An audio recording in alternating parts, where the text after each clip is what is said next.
कहते हैं कि जिंदगी में कोई व्यक्ति कुछ ज्यादा ही समझदार होता है। शायद उसकी समझदारी देख के लोगों को ये यकीन तक नहीं होता कि कोई व्यक्ति ऐसा कैसे कर सकता है या इतना सुलझा हुआ कैसे हो सकता है। दरअसल आप लोगों ने सुना होगा, कुछ समय पहले की बात है, सोशल मीडिया पर ये बहुत ज्यादा घटना वायरल हुई थी। दरअसल एक व्यक्ति जो घर में रहते थे, जिसमें एक बुजुर्ग सास ससुर थे, बहू थी, बेटा कहीं बाहर नौकरी करता था, घर में सोए हुए थे। तभी बहू के कमरे से कुछ आवाजें आती है। जो सास होती है उसकी नींद खुलती है और वो अपने पति को जगाती है और कहती है कि बहू के कमरे से आवाज आ रही है, बेटा तो घर में है नहीं, चल कर देखना चाहिए। और पति पत्नी यानी बूढ़े सास ससुर उठते हैं और बहू की कमरे की तरफ जाते हैं। कमरे के झरोखों से झांकने की कोशिश करते हैं तो उनके होश उड़ जाते हैं। दरअसल उनकी जो बहू थी, उनके लड़के की जो पत्नी थी, वो किसी पराये मर्द के साथ फिजिकल रिलेशन बना रही थी, बिना कपड़ों के थी। जहां उनकी बहू आपत्तिजनक स्थिति में थी, वहीं कोई दूसरा मर्द भी उसी स्थिति में था। ये सुनकर सास ससुर बहुत परेशान हो जाते हैं और उन्हें समझ में नहीं आ रहा था कि वो करें तो क्या करें। वो तुरंत ही उस कमरे में बाहर से ताला लगा देते हैं और अपने बेटे को फोन करते हैं। बेटे को बताती हैं। बेटा सुनकर आग बबूला हो जाता है और तुरंत वहां से निकलता है। जो भी वक्त रास्ते में लगता है 2-4 घंटे का, वहां आता है और आकर ताला खोलता है और अपनी पत्नी और उसका जो प्रेमी होता है, उन दोनों से बात करना शुरू करता है।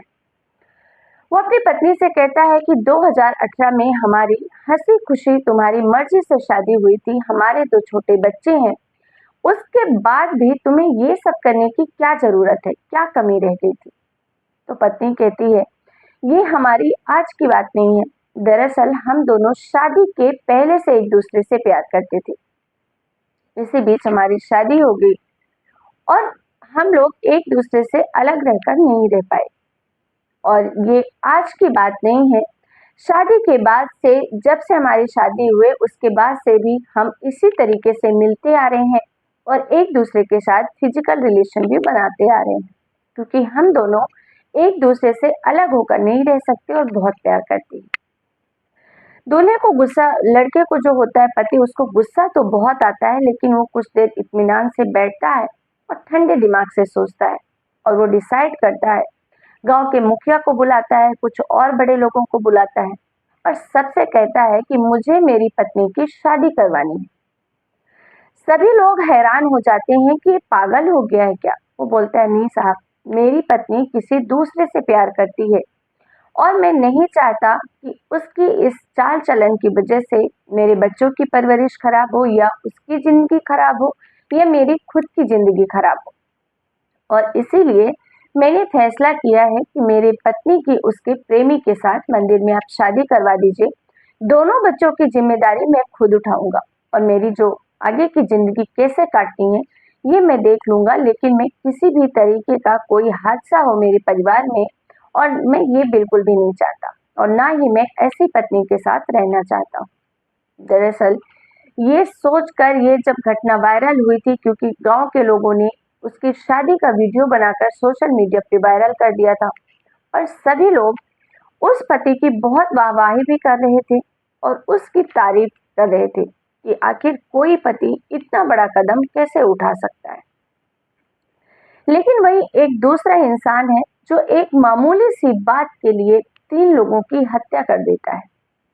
दरअसल ये जो सच्ची घटना मैं आपको सुनाने जा रही हूँ, ये है राजस्थान के शहर जयपुर की।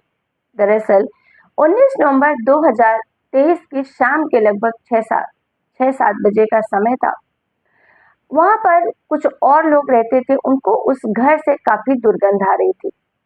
जो उस घर का मकान मालिक होता है, हनुमान, उसको बुलाया जाता है। हनुमान सैनी को कहा जाता है कि ये जो तुम्हारे 2 कमरे हैं, यहाँ से बहुत बदबू आ रही है, तुम्हें चेक करना चाहिए प्रॉब्लम क्या है। साथ ही इस घर में जो किराएदार रहते थे, उनका भी आना जाना 2-3 दिन से दिख नहीं रहा है। हनुमान सैनी भी वहां पहुंचता है और देखता है कि वाकई में दुर्गंध बहुत ज्यादा आ रही थी और बहुत गंदी आ रही थी। वो झांकने की कोशिश करता है, लेकिन झांकने से उसे कुछ ऐसा समझ में नहीं आता, उसे ऐसा कुछ दिखता नहीं है। लेकिन दुर्गंध तो आ ही रही थी। किसी अनहोनी की आशंका थी। तुरंत ही हनुमान सैनी पुलिस को फोन करता है और वहां के जो एसपी होते हैं तुरंत ही अपनी टीम लेकर वहां पहुंचते हैं।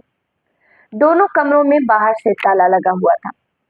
ताला तोड़ा जाता है। सबसे पहले एक कमरे का ताला खोल तोड़ते हैं। वहां जाकर देखते हैं दूर से तो एक औरत अपने बिस्तर पर आराम से सोई हुई थी। कमरा सब कुछ व्यवस्थित था। ऐसा लग रहा था कि इस घर में कुछ हुआ ही नहीं है। लेकिन जैसे ही दरवाजा खुलता है बदबू और बढ़ जाती है। पुलिस अंदर जाती है और जैसे ही बिस्तर के पास पहुंचती है तो पता चलता है कि वहीं एक छोटे बिस्तर में एक लगभग 11 साल की बेटी पड़ी हुई है जो मर चुकी है। उसके आसपास काफी सारा ब्लड फैला हुआ है और साथ ही उसका जो शरीर है वो सड़ने लगा है और शायद उसी से इतनी गंदी बदबू आ रही है। पत्नी को देखा जाता है, जो औरत लेटी हुई थी वो भी मर चुकी थी। उसके बाद बाहर निकलते हैं, दूसरे कमरे में देखते हैं। दूसरे कमरे का जब ताला खोलते हैं तो वहां से भी दुर्गंध आ रही थी। वहां पर एक लगभग 8 साल की बेटी जिसकी सेम तरीके से हत्या की गई थी, उसके आसपास ब्लड फैला था और वो भी अचेत हो चुकी थी। लेकिन इन तीनों मौतों को देखने के बाद ये साफ अंदाजा लगाया जा सकता था कि जब इनकी मौत हुई, जब इनका कत्ल किया गया, तो इनको एक पल के लिए भी तड़पने तक का वक्त नहीं मिला, क्योंकि इनके शरीर में कोई भी हलचल ही नहीं हुई थी। जैसे सोता है इंसान गहरी नींद में, बस वैसे ही सोए हुए थे। तीनों बॉडी को पोस्टमार्टम के लिए भेज दिया जाता है। साथ ही ये पता लगाने की कोशिश की जाती है कि इस घर का जो आदमी था, यानी जिसका नाम होता है अमित यादव, अमित यादव कहाँ है, क्योंकि वही है जो कुछ बता सकता है अपने परिवार के बारे में। उसका कॉल लगाने की कोशिश की जाती है लेकिन उसका नंबर स्विच ऑफ होता है और सबको ये कहीं ना कहीं यकीन हो जाता है कि हो ना हो इसमें अमित यादव का हाथ जरूर है। अब अमित यादव का तलाश शुरू होता है और लगभग एक दिन के बाद यानी कि 20 नवंबर को शाम लगभग 3 से 4 बजे के आसपास अमित का नंबर चालू होता है। जैसे ही वो नंबर ऑन करता है तुरंत उसकी लोकेशन को ट्रैक करके, और वो कोई रेलवे स्टेशन का लोकेशन था, वहां वो आराम से बैठा हुआ था। पुलिस जितना जल्दी जा सकती थी वहां जाती है और उसको पकड़ लेती है। उससे पूछा जाता है कि तुम कहाँ जा रहे हो, यहाँ तुम आराम से बैठे हो, तुम्हारी बीवी बच्चे कहाँ हैं? तो बोलता है कि मेरे बीवी बच्चों को मैंने चैन की नींद सुला दी है, उनकी हत्या करके घर पे सुला दिया है और वो आराम से सो रहे हैं। वो इतने नॉर्मल तरीके से जवाब दे रहा था कि पुलिस को लगता है कि शायद ये मानसिक विक्षिप्त है, मानसिक रोगी है। पुलिस उसको आराम से बिना टॉर्चर किए, बिना किसी जद्दोजहद के उसको पकड़ती है और पुलिस स्टेशन ले जाती है। अब वहां बैठा कर उससे इत्मीनान से पूछा जाता है कि तुमने अपने बीवी बच्चों का कत्ल क्यों किया। दरअसल जब ये सच्चाई सामने आती है, जब अमित यादव ये कहानी बताता है 3 कत्ल की, तो लोग हैरान हो जाते हैं कि कोई इतनी सी छोटी सी बात के लिए कोई व्यक्ति 3 मर्डर कैसे कर सकता है, वो भी अपने खुद के बीवी बच्चों का। दरअसल अमित यादव यहाँ पर किराए से रह रहा था। वो रहने वाला था उत्तर प्रदेश का। यहाँ रहकर वो एक अगरबत्ती की फैक्ट्री में काम करता था और अपने परिवार का खर्चा चलाता था। अब 2 बच्चे थे, पत्नी थी, वो खुद था। 4 लोगों का परिवार था। सैलरी, उसकी इनकम इतनी अच्छी थी नहीं। ऐसा कर करके जो खर्चे थे वो तो हो ही रहे थे और ये खर्चों के चलते अमित यादव के ऊपर 2 लाख रुपए का कर्ज हो जाता है। वो परेशान हो जाता है। इसी बीच जो उसकी एक साली होती है उसका कहीं वो शादी का रिश्ता तय कर देता है और जो कि उसकी महिला, जो उसकी पत्नी होती है, उसको बिल्कुल भी पसंद नहीं आता है। जब से वो शादी का रिश्ता तय करवाता है तब से उसकी जो पत्नी थी लगातार उससे लड़ाई झगड़ा कर रही थी। एक तरफ जहां अमित यादव को पैसों का प्रेशर था, 2 लाख का उसके ऊपर कर्ज हो चुका था। उसे समझ नहीं आ रहा था कि ये कर्ज आखिर वो कैसे चुकाएगा। वहीं दूसरी तरफ घर जाने पर उसकी पत्नी रोज कलेश करती थी, रोज लड़ाई झगड़े होते थे और इन बातों से अमित यादव बहुत ज्यादा परेशान हो गया था। एक दिन 17 नवंबर की बात है, जब 17 नवंबर को अमित घर पहुंचा तो उसकी पत्नी रोज की तरह कलह करना शुरू कर देती है।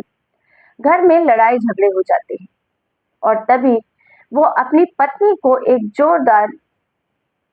डंडा होता है, डंडे से उसके सिर पे वार करता है और वो पत्नी वहीं बेहोश होकर गिर जाती है। जब वो बेहोश हो जाती है, उसको बिस्तर पे लेटाता है और थोड़ी देर सोचता है कि क्यों ना इसे हमें हमेशा हमेशा के लिए सुला दूं। इसकी भी जिंदगी आसान और मेरी भी जिंदगी आसान हो जाएगी। और ऐसा सोचकर एक जो फावड़ा होता है उसको उठाता है और उससे अपनी पत्नी के सिर पर इतनी जोर से वार करता है कि एक बार में ही उसकी पत्नी की मौत हो जाती है। ये सब हो रहा था, वहीं बगल में बिस्तर में दोनों उसकी लड़कियां लेटी हुई थी, जिसमें से एक की उम्र 11 साल और दूसरे की 8 साल थी। लेकिन इतनी जोर से उसने वार किया था कि उसकी पत्नी के मुंह से चीख तक नहीं निकली थी और उन दोनों लड़कियों को कोई अंदेशा नहीं, कोई कुछ भी नहीं कि मेरी माँ का कत्ल हो चुका है। दोनों आराम से सो रही थी। तभी वो फावड़ा वापस उठाता है और जो उसकी बड़ी बेटी होती है उसके सिर पर जितनी ताकत से वो मार सकता था वो मार देता है और उसकी बेटी की भी वहीं के वहीं हत्या हो जाती, मर जाती है। उसके बाद उसकी जो दूसरी बेटी थी, जिसकी उम्र 8 साल के आसपास थी, उसके ऊपर उसको थोड़ा तरस आ जाता है। वो उसको गोदी में उठाता है और उसको दूसरे कमरे में ले जाता है। वहां ले जाकर उसको आराम से सुला देता है। जो पहला कमरा था जहां 2 लाशें पड़ी हुई थी, वहां पर वो ताला लगा देता है और दोनों आराम से दूसरे कमरे में बाप और बेटी सो जाते हैं। दूसरा दिन निकलता है।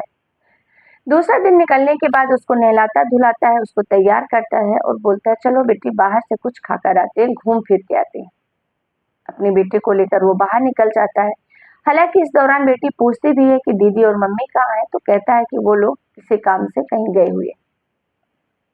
लेकर जाता है, बेटी को घुमाता फिराता है और उसको उसकी मनपसंद चीजें दिलाता है। बेटी कहती भूख लगा है तो एक बहुत अच्छे से होटल ले जाता है और उसके मनपसंद का खाना ऑर्डर करता है और दोनों आराम से खाते हैं। खाना खाने के बाद शाम हो जाती है। शाम के आने के बाद वो अपने घर पे दोनों लेट जाते हैं, सो जाते हैं। अब 18 नवंबर की रात लगभग 4 बजे के आसपास उसकी नींद खुलती है और जब अमित यादव उठता है और उसकी बेटी सो रही थी, सोचता है कि मैंने 2 मर्डर तो करे हैं, उसके लिए मुझे जेल तो जाना ही पड़ेगा। लेकिन अगर मैं जब जेल चला गया तो मेरी इस छोटी सी बच्ची की परवरिश कौन करेगा? इसकी जिंदगी तो बर्बाद ही हो जाएगी। और ऐसा सोचकर वो एक बार फिर से वो फावड़ा उठाता है और अपनी बेटी के सिर पर फिर से जो पूरी ताकत से वार करता है और एक ही बार में उसकी बेटी के प्राण निकल जाते हैं। और ऐसा करके वो दोनों कमरों का ताला लगा देता है और वहां से आराम से निकल जाता है। तो दोस्तों, एक छोटी सी बात के लिए, महज 2 लाख के कर्ज के लिए अगर वो मेहनत मजदूरी करके कोशिश करता तो कर्ज भी चुका देता। और जो उसकी पत्नी थी जो एक छोटी सी बात के लिए लगातार उससे झगड़ा कर रही थी और उससे अमित इतना ज्यादा परेशान हो गया था कि उसने 3-3 कत्ल कर दिए और एक इस तरीके से एक पूरा हंसता खेलता परिवार तबाह हो गया। दोस्तों, इस सच्ची घटना को सुनाने का उद्देश्य किसी की भी भावनाओं को आहत करना नहीं है, बल्कि आप सभी को सचेत करना है, जागरूक करना है, सुरक्षित करना है। सावधान रहिए, सावधान रखिए सभी को, जितना ज्यादा हो सके अपना और अपनों का ख्याल रखिए।